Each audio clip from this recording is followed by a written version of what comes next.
مال کی محبت فطری ہے، لیکن جب شرع اسلامی کی حدود و قیود کی پاسداری نہ کی جائے گی تو پھر یہ مال کی محبت جو کہ فطری ہے یہ انسان کے لیے وبال جان بھی بن سکتی ہے۔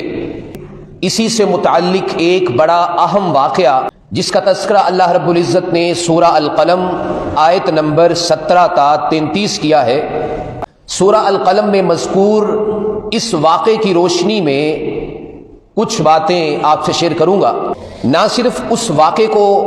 آپ سے شیئر کیا جائے گا بلکہ اس واقعے سے حاصل ہونے والے اسباق، اس کا نتیجہ، اس کا مورل لیسن بھی میں آپ سے شیئر کروں گا تاکہ ہمیں بخوبی اندازہ ہو کہ مال کی بے جا محبت، مال کی حرص و ہوس کا انجام کیا ہوتا ہے۔ اللہ تعالیٰ نے اگر کسی کو مال دیا ہے، وہ اس دیے ہوئے مال میں سے اگر وہ صاحب نصاب یعنی وہ مال نصاب کو پہنچ جاتا ہے کہ جس پر زکوٰۃ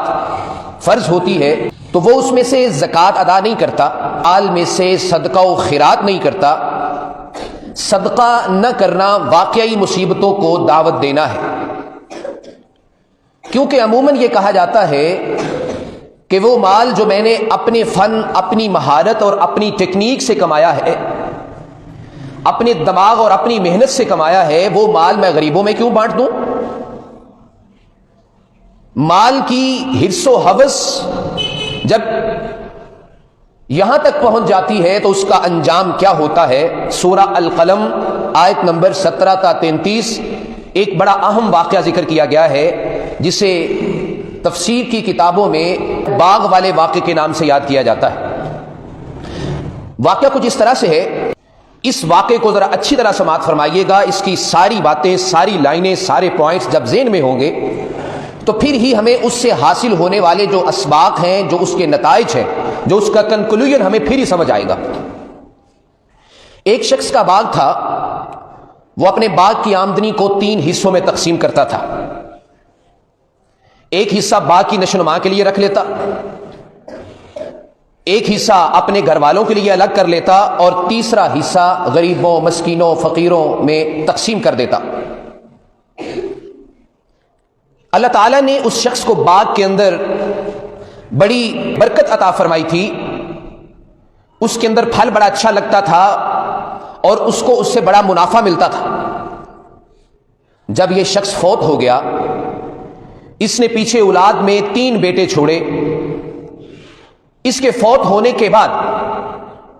چونکہ اس مال کی آمدنی بہت زیادہ تھی تو ان تینوں بیٹوں نے مل کر یہ پلاننگ کی، منصوبہ بندی کی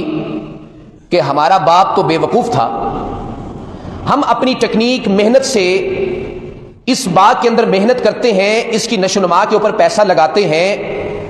اس کی دیکھ بھال کرتے ہیں، اور پھر جب اس کے پھل توڑنے کا وقت آتا ہے تو اس کو ہم اگر غریبوں میں بانٹ دیں گے، مسکینوں میں بانٹ دیں گے، یتیموں میں بانٹ دیں گے تو پھر ہماری اس محنت کا کیا فائدہ؟ ہم یہ کام نہیں ہونے دیں گے۔ ہمارے باپ کو کوئی سمجھ نہیں تھی، لہٰذا ہم اب یہ کریں گے کہ اس میں سے کچھ بھی حصہ غریبوں میں تقسیم نہیں کریں گے۔ رات کو یہ بیٹھ کے جو ہے وہ پلاننگ کر رہے تھے کہ اب اپنے اس منصوبے کو کس طرح عملی جامہ پہنایا جائے۔ آپس میں یہ گفت و شنید کر رہے تھے کہ ہم صبح صبح نکل جائیں گے غرباء، مساکین کے اٹھنے سے پہلے تاکہ ان کو کانوں کان خبر ہی نہ ہو کہ ہم اپنے باغ کا پھل توڑنے جا رہے ہیں۔ ہم صبح صبح منہ اندھیرے اٹھیں گے اور اپنے باغ میں پہنچ جائیں گے اور باغ کا پھل توڑ کر اس کو ہم منڈی میں فروخت کر دیں گے اور غرباء کو خبر بھی نہیں ہونے دیں گے۔ ان میں سے ایک نے کہا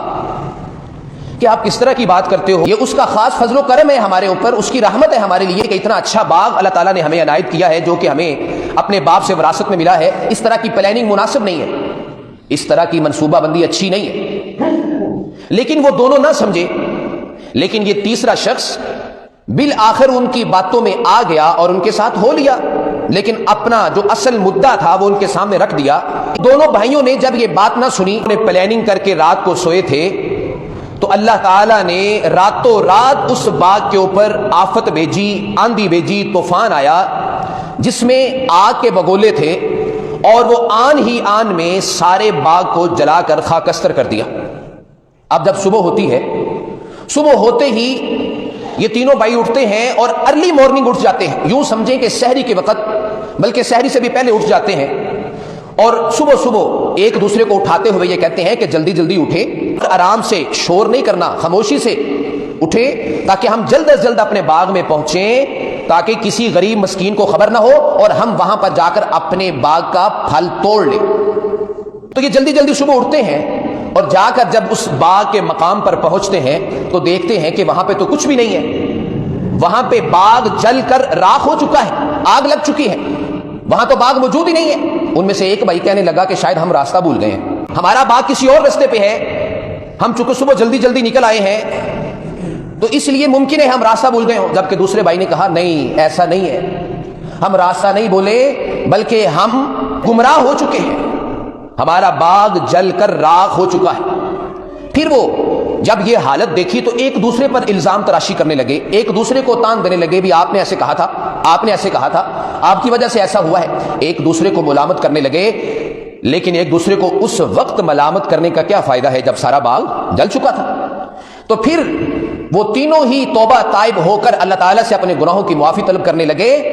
کہ اے اللہ، ہم سے خطا ہو گئی، ہم سے غلطی ہو گئی،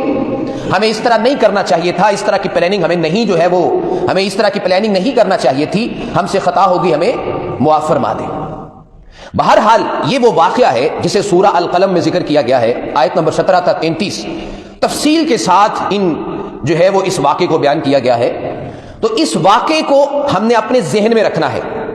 اس واقعے کی روشنی میں بہت سارے اسباق ہیں ہمارے لیے، مورل لیسنز ہیں ہمارے لیے، جن کو ہم نے بخوبی سمجھنا ہے اور ذہن نشین کرنا ہے۔ سب سے پہلا سبق اس میں کیا ہوتا ہے کہ اپنے اسباب و وسائل کے گھمنڈ میں مسبب حقیقی کو بالکل نہیں بھولنا چاہیے۔ پہلا سبق کہ اگر اللہ تعالیٰ نے ہمیں اسباب دے دیا ہے، وسائل دے دیے ہیں، مال و دولت دے دیا ہے، بہت زیادہ مال و اسباب ہمارے پاس موجود ہے، اس کے گھمنڈ میں ہمارے اندر فخر و ریا، تکبر نہیں آنا چاہیے، اور ہمیں اپنے خالق حقیقی کو نہیں بھولنا چاہیے، مسبب حقیقی کو نہیں بھولنا چاہیے، جس نے اس سبب کو پیدا کیا ہے، جس نے ہمیں وہ مال و دولت دیا ہے، اس کو نہیں بھولنا چاہیے۔ پہلا سبق۔ دوسرا سبق یہ ہے کہ اللہ تعالیٰ کے فیصلے کے سامنے لمبی لمبی امیدیں اور منصوبے درے کے درے رہ جاتے ہیں۔ اللہ تعالیٰ کا ایک فیصلہ ہوتا ہے اور انسان نے لمبی لمبی امیدیں اور پلاننگز کی ہوتی ہیں، لیکن انسان اپنی دھن میں مگن منصوبے بناتا رہتا ہے، مگر اللہ تعالیٰ کے ایک فیصلے کے سامنے اس کے سارے منصوبے درے کے درے رہ جاتے ہیں۔ کبھی ایسا بھی ہوتا ہے کہ انسان کو کوئی ایسی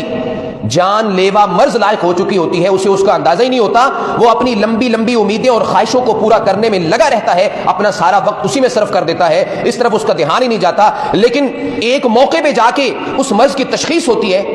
لیکن تب تک بہت دیر ہو چکی ہوتی ہے۔ منصوبہ بندی کرنے والے سارے منصوبے بناتے ہیں، جس طرح یہ باغ والوں نے منصوبہ بندی کی تھی، لیکن جب صبح اٹھ کے دیکھتے ہیں خواب تھا، جو کچھ دیکھا، جو سنا افسانہ تھا۔ یعنی انسان جو لمبی لمبی امیدیں، پلاننگ، منصوبہ بندی کرتا ہے اپنے مسبب حقیقی کو بھولتے ہوئے، خالق حقیقی کو بھولتے ہوئے،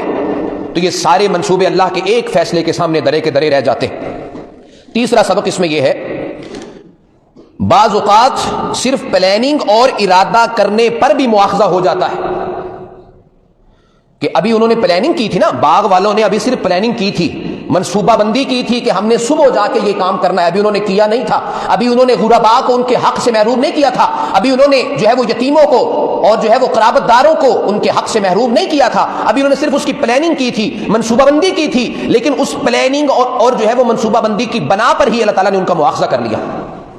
اللہ تعالیٰ نے ان کی جو ہے وہ پکڑ کر لی۔ حدیث میں آتا ہے، آپ صلی اللہ علیہ وآلہ وسلم نے فرمایا کہ جو دو مسلمان بھائی تلواروں کے ساتھ باہم مقابلہ کرتے ہیں نا،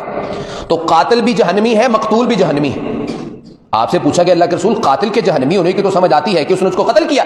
مقتول کیوں جہنمی ہے؟ آپ نے فرمایا کہ وہ بھی اپنے بھائی کے قتل پر حریص تھا، وہ بھی اپنے بھائی کو قتل کرنا چاہتا تھا، لیکن اس کا وار نہیں چلا، دوسرے کا وار چل گیا تو وہ قتل ہو گیا۔ اب یہ پلاننگ اور جو ہے وہ منصوبہ بندی، مقتول کو بھی جہنمی کیوں قرار دیا گیا ہے؟ کیونکہ وہ بھی اس کے قتل پر حریص تھا، وہ بھی مورچہ زن تھا، اس کے پاس بھی اسلحہ موجود تھا، اس کا وار نہیں چلا، دوسرے کا وار چل گیا، تو اس کی منصوبہ بندی ناکام ہو گئی۔ اب میں کہ قاتل و مقتول دونوں جہنمی ہیں۔ اب یہ مقتول جہنمی کیوں ہوا؟ کیونکہ وہ بھی اس کو قتل کرنے کے لیے آمادہ بیٹھا ہوا تھا۔ مطلب کیا ہوا کہ بعض اوقات صرف پلاننگ کرنے اور ارادہ کرنے پر بھی مواخذہ ہو جاتا ہے، پکڑ ہو جاتی ہے۔